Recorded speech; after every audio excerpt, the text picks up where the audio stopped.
In today's video, I'm going to teach you how to upload invoices to QuickBooks. By the end, you'll know how to create an invoice in QuickBooks online and attach a supporting file like a PDF or image so everything your customer needs is in one place. First, sign into your QuickBooks Online account and land on the home page.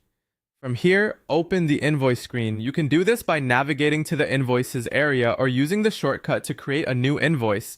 The goal is simply to bring up a fresh invoice form where you can enter your details. Start by choosing the customer, click into the customer field, and pick the right contact from your list. If the customer is new, you can add them on the fly, but make sure their email address and billing details are correct, so delivery and records stay accurate. Consistent customer names also help your reports stay clean.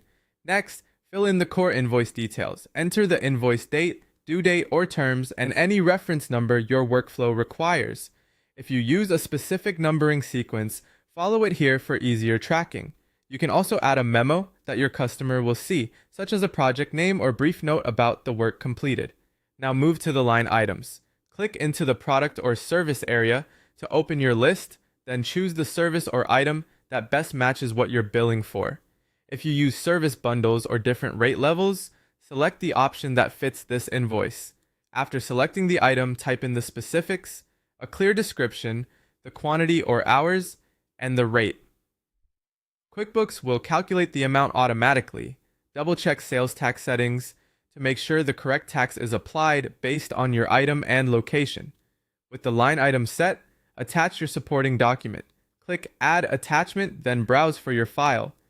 This could be a signed work order, a vendor bill, or a detailed invoice breakdown in PDF or image format.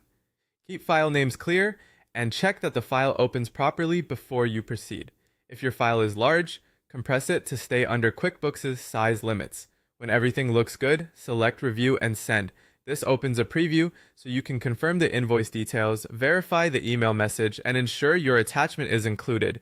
You can send it right away or save it as a draft if you want to revisit it later. After sending, QuickBooks will track the invoice status and your attachment will remain stored with the transaction for easy reference. That's it. Your invoice is uploaded with its supporting document and ready to go.